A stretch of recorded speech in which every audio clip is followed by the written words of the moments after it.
Hello everyone, I am Ashutosh, you are on लीमजी channel. Guys, आज हम करने वाले हैं क्लास 9 के मैथ्स का एनसीईआरटी का चैप्टर 1 जो है नंबर सिस्टम, उसका एक्सरसाइज 1.1। ठीक है गाइज, यानी हम लोग क्लास 9 के एनसीईआरटी का एक्सरसाइज 1.1 करने वाले हैं। ठीक है गाइज, तो चलो सॉल्व करते हैं। Question number 1, is zero a rational number?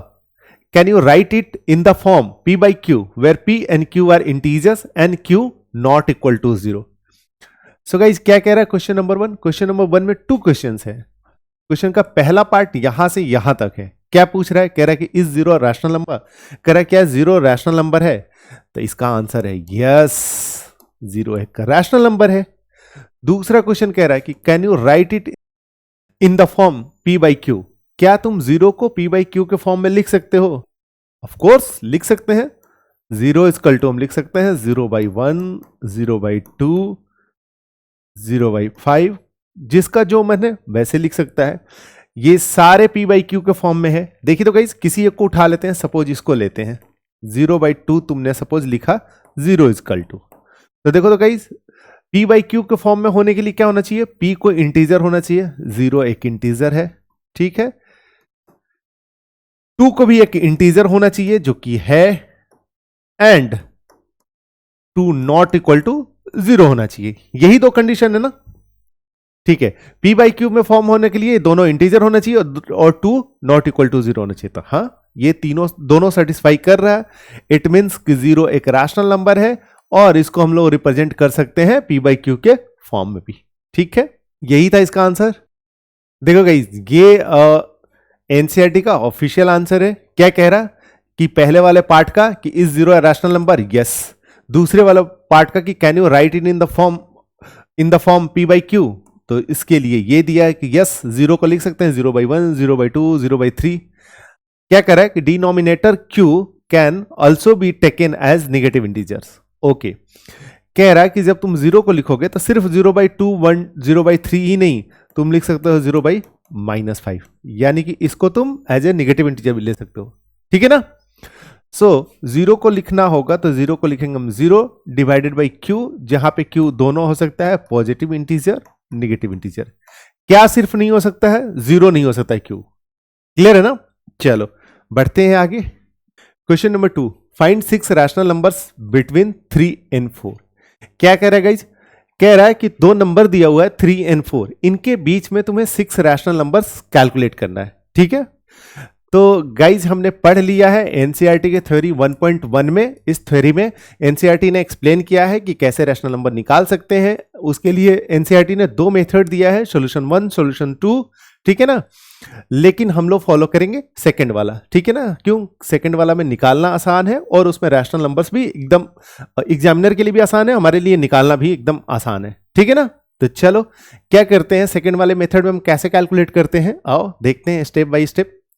तो सेकंड वाले मेथड से रैशनल नंबर निकालने के लिए सबसे पहले क्या करते हैं कि हम नंबर्स को लिखते हैं। जैसे एक नंबर दिया हुआ 3, दूसरा नंबर 4 है। पहले हमने लिख दिया नंबर को 3 और 4। अगर ये फ्रैक्शन है तब तो फ्रैक्शन के फॉर्म में रहेगा। अगर ये इंटीजर है तो हम इसको बनाएंगे P by Q के फॉर्म में, यानी कि फ्रैक्शन बनाएंगे 3/1, 4/1। ठीक है ना, क्लियर है यहां तक? फ्रैक्शन रहेगा तब तो ऑलरेडी, जैसे 3/5 रहता तो ऑलरेडी 3/5 रहता, लेकिन नहीं है, इंटीजर दिया हुआ तो उसके नीचे हम 1 ऐड कर देंगे। First step. सेकेंड स्टेप में हम क्या करेंगे कि कितने रैशनल नंबर निकालने हैं? 6। अगर 6 निकालना है तो हम क्या करेंगे? 6 + 1 करेंगे। जितना निकालना रहेगा, अगर n निकालना रहेगा तो n + 1 कैलकुलेट करेंगे। तो इस केस में 6 + 1 हो गया 7। ठीक है गाइस, क्लियर है यहां तक ना। सेकंड स्टेप में हम क्या किया, मैंने क्या किया कि 6 + 1 कैलकुलेट किया। 6 रैशनल नंबर निकालना था तो 6 + 1 7 हो गया। स्टेप 3 में हम क्या करेंगे कि जो दोनों नंबर है उनके न्यूमरेटर और डिनोमिनेटर दोनों में 7 7 से मल्टीप्लाई कर देंगे। 3 × 7, 1 × 7, 4 × 7, 1 × 7। तुम्हें पता है कि किसी भी नंबर के न्यूमरेटर और डिनोमिनेटर दोनों में एक ही नंबर से मल्टीप्लाई करने से उसका वैल्यू चेंज नहीं होता है, यानी कि ये नंबर और ये नंबर दोनों इक्वल है। ठीक है ना, ये नंबर और ये नंबर दोनों इक्वल है। क्लियर है ना। ठीक है, अब क्या आया, ये आ गया, यहां पे लिखते हैं 21/7, ये आ गया 28/7। ठीक है, डन। अब तो ऑलमोस्ट डन है। अब हम क्या करते हैं कि हमें निकालना था 6 रैशनल नंबर, तो कुछ नहीं करना रहता है। तुम इसको देखो, ऊपर वाले न्यूमरेटर को देखो, 21 और 28 है। यहां से 21 से लेके 28 के बीच में जितने भी इंटीजर्स हैं, ठीक है ना, यानी कि नेचुरल नंबर्स हैं, उनको तुम सिंपली लिख दो। तो 21 के बाद आएगा 22, 23, 24, 25, 26, 27 divided by 7 divided by 7 divided by 7 divided by 7 divided by 7 divided by 7, comma लगा दो भाई। निकल गया तुम्हारा 6 रैशनल नंबर। देखो तो 21/7 से लेके 28/7 के बीच में निकल गया 22/7, 23/7, 24/7, 25/7, 26/7। कितना है? 1 2 3 4 5 6 रैशनल नंबर निकल गया। ठीक है, तो कितना आसान था निकालना, और एग्जामिनर के लिए भी चेक करना आसान है। ठीक है ना, कोई अगर तुम दूसरे फॉर्म में निकालते जोड़कर डिवाइड करके, तो उसको फिर वैल्यू निकालना रहता, कंपेयर करना रहता। लेकिन ऐसे में तो एग्जामिनर के लिए भी आसान है और तुम्हारे लिए भी निकालना आसान है। तो जब भी निकालना होगा तो तुम यही मेथड फॉलो करना।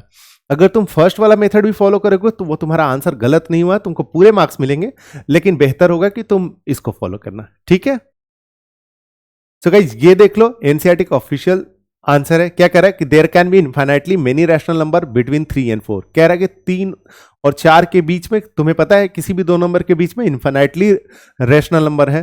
ठीक है, one way is to take them 3 is equal to 21 divided by 6 plus 1, वही मेथड। ठीक है ना, 24 को लिख सकते हैं 28 डिवाइडेड बाई 6 प्लस 1।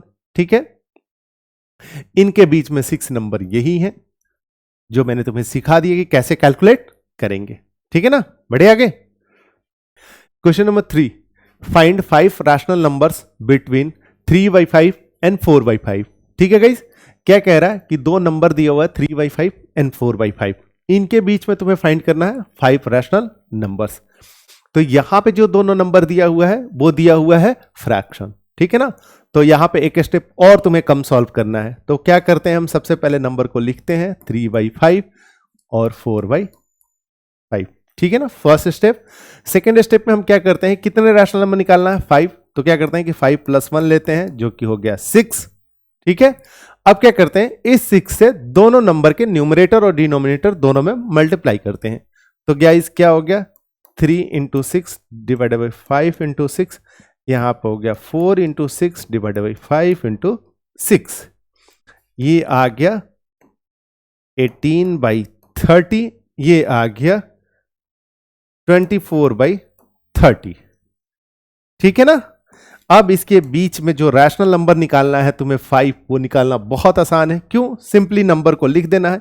18 के आगे है 19, उसके आगे है 20, उसके आगे है 21, उसके आगे है 22, उसके आगे है 23, divided by 30 divided by 30 divided by 30 divided by 30 divided by 30, comma comma comma comma. ये मिल गए 5 रैशनल नंबर बिटवीन 3/5 एंड 4/5। ठीक है ना, तो यही तरीका है। तुम्हें अब तो याद हो जाना चाहिए। अब तो तुम्हें नहीं लगता है कि 5 या 4 या कितना भी रैशनल नंबर निकालना हो तुम्हें किसी नंबर के बीच, दो नंबर के बीच में, तो तुम्हें दिक्कत होगी। ठीक है, सो गाइज ये है एनसीईआरटी का ऑफिशियल आंसर। इन्होंने क्या किया है कि 3/5 को इन्होंने सिंपली 10 से मल्टीप्लाई किया है। देखो तुम किसी भी नंबर से मल्टीप्लाई कर सकते हो। दिखाता हूं कि यहां से और जो हमने निकाला उसमें क्या डिफरेंस है और कैसे कर सकते हैं। तो देखो गाइज, इन्होंने निकाला 3/5 से बना दिया 30/50, 4/5 से बना दिया 40/50। उनके बीच में ले लिया 5 रैशनल नंबर 31/50, 32 से लेकर 35 तक। सो गाइज इन्होंने क्या किया है, इन्होंने 10 से मल्टीप्लाई किया है। देखो गाइज, हमने क्या किया था कि हमने मल्टीप्लाई किया था 6 से डिवाइड किया था और मल्टीप्लाई किया था। ठीक है ना, इन्होंने क्या कर दिया, इन्होंने 10 से कर दिया। तो देखो गाइज 10 के चलते क्या फर्क पड़ेगा, इनका एक नंबर बन गया 30/50 और दूसरा नंबर बन गया 40/50। 10 से मल्टीप्लाई कर दिया और डिवाइड कर दिया। देखो, तो इसके चलते इनके बीच में टोटल 9 रैशनल नंबर्स आ जाएंगे। ठीक है ना, 31, 32, 33 से लेकर 39 तक। ठीक है, क्लियर है यहां तक?